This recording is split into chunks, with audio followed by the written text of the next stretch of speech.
Bom dia, boa tarde, boa noite a todos os ouvintes aqui do Switch Podcast. Quem fala com vocês é o Luiz Fernando, tudo bem com vocês? Tranquilidade total, pessoal? Como é que vocês estão, hein? Eu vou dizer um negócio pra vocês, hein? Eu tô bem. Pra ser sincero, eu tô com... não sei se é rinite ou alguma alergia. A voz estiver meio nasal, meio assim, ó. É por conta disso, viu, pessoal? Não é por conta de, de nada, não. Não é corona, não. Fica tranquilo. Fica tranquilo que não é corona. Mas, cara, é porque aqui em Minas, velho, vou compartilhar um negócio com vocês rapidinho. Aqui o clima é muito louco, brother. Tá quente, aí fica frio, aí começa a chover pra caralho, é foda. Mas vamos lá, tamo aqui firme, né, porque não pode faltar conteúdo. Tô aqui pra fazer o Switch Podcast dessa semana. Mas antes, né, como vocês já imaginam, só os recadinhos rápidos, né, pessoal, acompanhe meus outros projetos, né. Terminou de assistir aqui? De ouvir esse episódio, vai lá no Jumper Brasil, assista os vídeos de lá, que eu tô lá apresentando atualmente 3 quadros, né, que é o Ranking JB, o Você Sabia e o X1. São 3 quadros muito interessantes, muito bons. Confere lá que você vai gostar. Eu tô lá na Home Sports também, pessoal, apresentando o Trash Talk, outro programa muito bom. Inclusive, nessa semana, eu vou falar sobre o All-Star Game, né, dar a minha opinião se deveria ou não acontecer, então dá uma conferida lá, vai estar tudo aqui na descrição. E nesse último final de semana, minha coluna lá no Árbitros NBA foi lançada, né, a coluna Fala Luiz, onde eu faço textos semanais, né, não sei se vai ter mais de um texto por semana, né, vou deixar aí, mas tô lá também, toda semana tem texto lá, então pô, dá uma conferida, dá aquela moral pra projeto crescer mais, né, pessoal? Acredito que no mais é isso, só dar aqueles últimos recadinhos, né, que vocês já estão acostumados. Deixa o like se você está assistindo esse episódio. Se inscreve no canal, também nosso canal lá no YouTube, Switch TV BR, acompanha.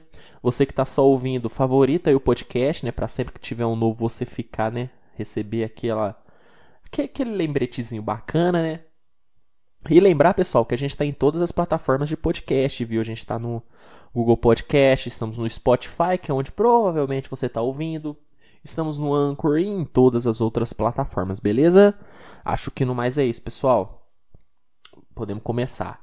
Bom, galera, eu separei alguns temas aqui pro episódio dessa semana, que são temas que eu queria muito falar. Eu queria muito falar porque...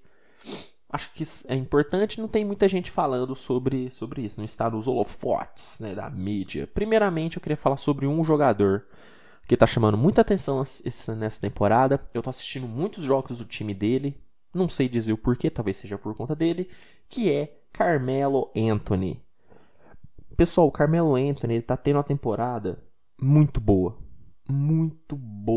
mesmo, né? Eu escrevi até um texto lá pro árbitro sobre o Carmelo Anthony, deve ir ao ar essa semana. Quando sair eu vou divulgar nas minhas redes sociais, né?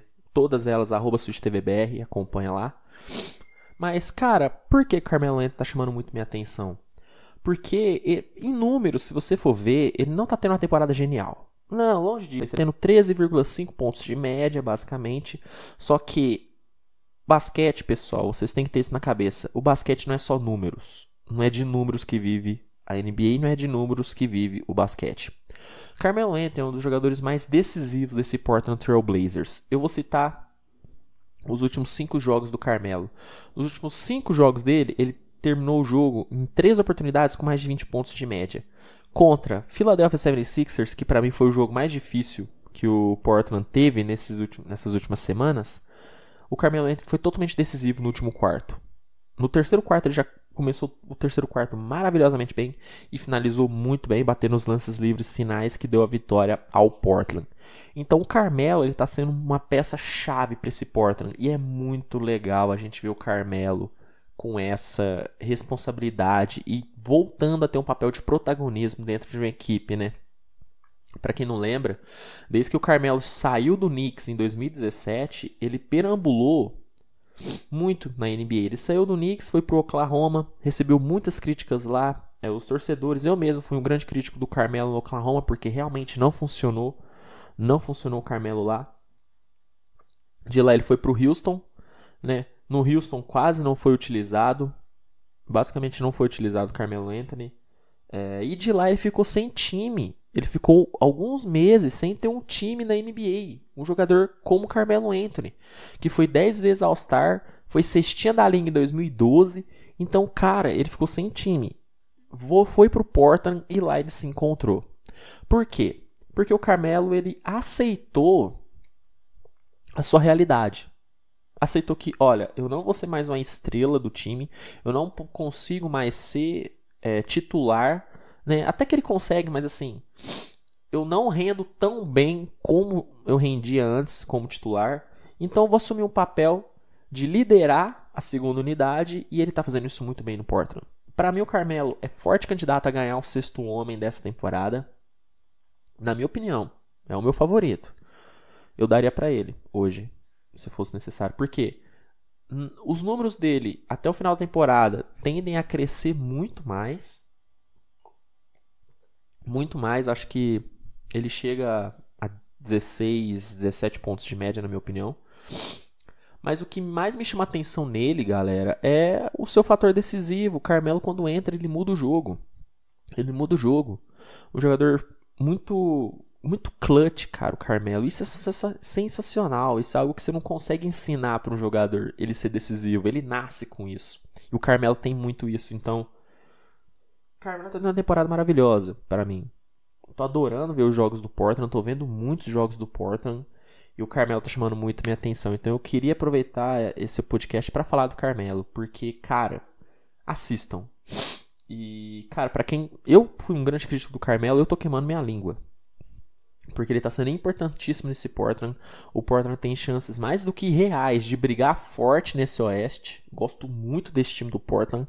Acho que com a volta do CJ McCollum o time vai crescer mais ainda. Então, cara, olho nesse Portland e olho no Carmelo Anthony, que pra mim vai ser grande favorito ao prêmio de sexto homem nessa temporada, pessoal. De coração mesmo.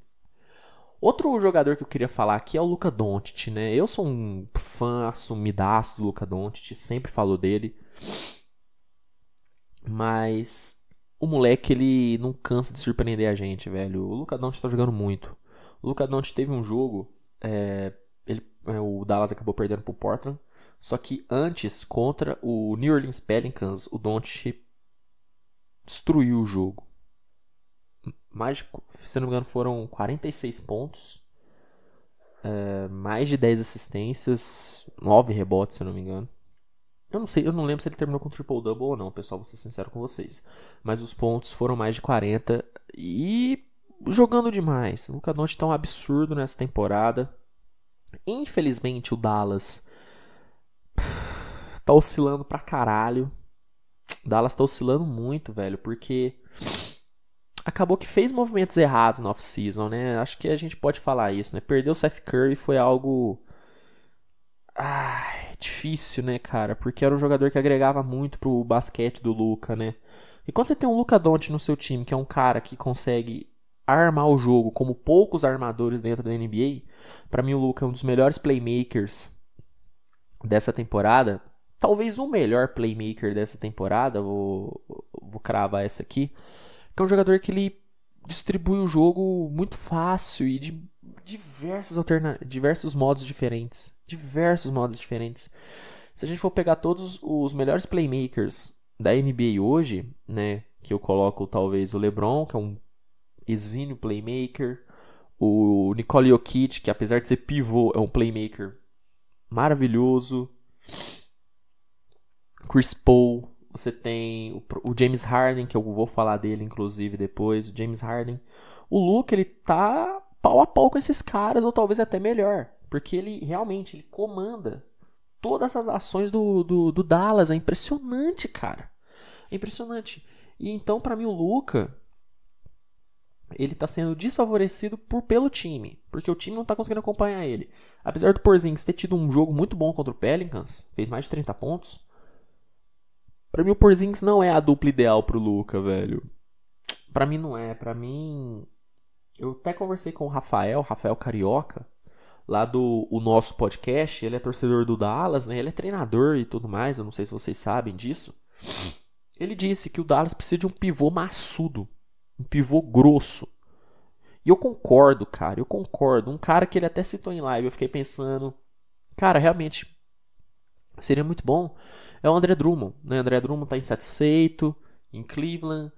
Lá no Jumper Brasil, inclusive, pessoal, o Gustavão, ele fez até. A gente até produziu um vídeo onde ele deu 3 opções de trocas para o André Drummond, né? Muito interessante também, vocês deram uma olhada depois.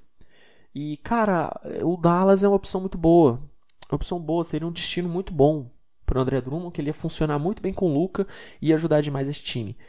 O Luka, com um time um pouco mais forte, esse moleque seria.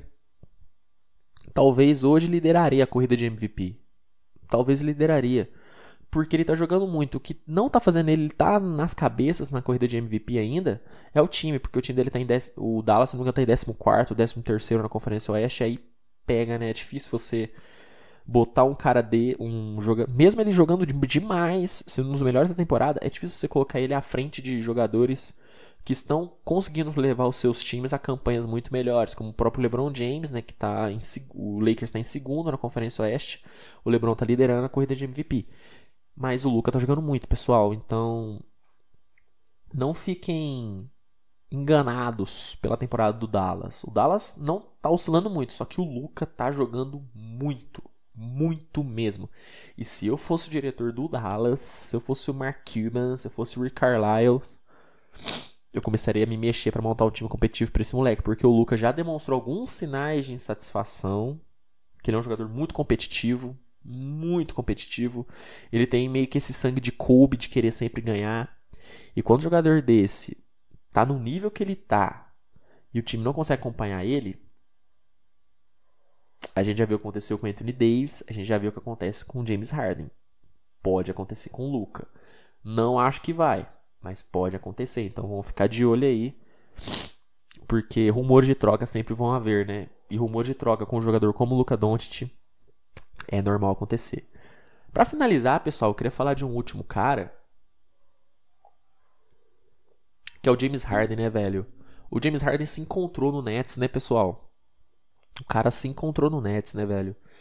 O Kyrie Irving deu entrevista falando que em conjunto ele com o James Harden eles combinaram: James, você vai ser o armador do time e eu vou ser shooting guard. Ele falou isso. E cara, como funcionou, né? Se a gente for pegar o jogo contra o Golden State Warriors, o James Harden teve mais de 16 assistências, quase um triple-double, né?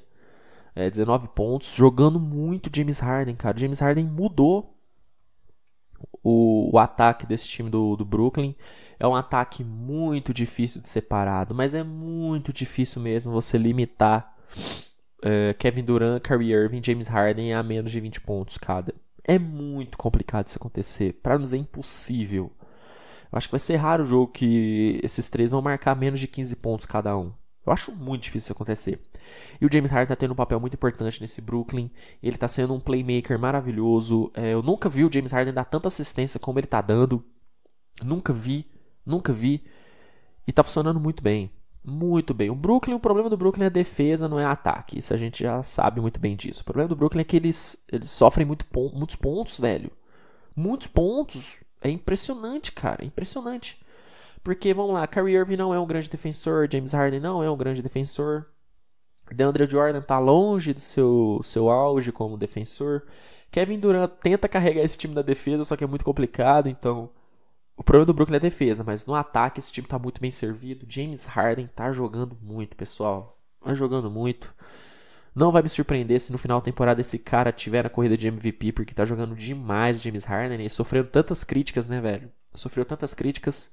Apesar de eu achar que as críticas que ele sofreu foram muito mais pelo lado pessoal dele em Houston do que no basquete. Acho não, tenho certeza que foi muito por conta disso. Porque basquete a gente viu o tanto que ele entrega, né? Tanto que ele entregou nos jogos que ele estava em Houston, né? Fez 50 pontos e tal, jogando demais. Mas no Brooklyn o cara ele tá feliz, tá jogando bem, tá jogando leve, fazendo o time jogar, coordenando o ataque muito bem, né? O cara tá um absurdo, velho. O James Harden tá um absurdo no Nets, jogando demais. E, cara, ele deu uma declaração essa semana que eu fiquei refletindo e concordei com ele. Ele falou que ele não consegue enxergar o Brooklyn perdendo uma série de 7 jogos nos playoffs. Cara, tenta imaginar. Você consegue imaginar o Brooklyn perdendo uma série de 7 jogos nos playoffs? Cara, é difícil porque os caras têm muitas opções, né, velho? Você tem um Kevin Durant, você tem um Kyrie Irving, você tem um James Harden. O banco peca, a defesa peca. Só que eu ainda acho que é questão de tempo. Acho que essa defesa vai encaixar ainda até o final da temporada. Mas, cara, é complicado. É complicado você imaginar esse Brooklyn perdendo. É muito difícil, porque são 3 jogadores maravilhosos e jogando muito bem, tendo um entrosamento muito bom e uma química muito boa. Que era o que a gente tinha dúvidas, né? De como seria a química. E tá sendo muito boa. Então, eu queria finalizar esse podcast falando isso, que o Brooklyn realmente é um time a ser temido e que o James Harden tá jogando uma barbaridade. E pra mim, pode concorrer MVP, apesar de no começo da temporada eu não colocar ele como candidato. Acho que eu vou ter que mudar minha opinião e colocar, porque o cara tá jogando uma barbaridade nesse Brooklyn. Provavelmente pode terminar a temporada liderando a liga em assistências, então que playmaker maravilhoso, né? Que oportunidade a gente tá vendo, né, de ver Luka Doncic e James Harden sendo 2 playmakers incríveis, né, velho? Incríveis. Tá sendo maravilhoso essa temporada. Maravilhosa. E eu quero saber a opinião de vocês. O que vocês estão achando? O que vocês acharam dessa semana da NBA? O que vocês acham dos pontos que eu levantei aqui nesse episódio? Deixa nos comentários, né, lá no YouTube, que é muito legal pra gente ter essa discussão, né? Bater esse papo é muito bom. Se você não me segue nas minhas redes sociais, segue lá, Twitter, Instagram, @SwitchTVBR, vamos interagir. Sempre posto coisas lá, inclusive o Switch Convida, que vai ao ar todo domingo aqui no YouTube, ele é transmitido ao vivo lá no Instagram. Toda semana tem um lá. Essa semana eu tô quase fechando com um cara muito bom que vocês vão gostar bastante. Então segue lá no Instagram que é muito legal, beleza? E como eu disse, me acompanhe nos meus outros trabalhos. Lá no Jumper Home Sports e lá no Árbitros NBA. Tô em todos lá, toda semana tem conteúdo saindo lá. E não é isso, pessoal, né? Tenha uma excelente semana e até o próximo Swish Podcast. Tchau!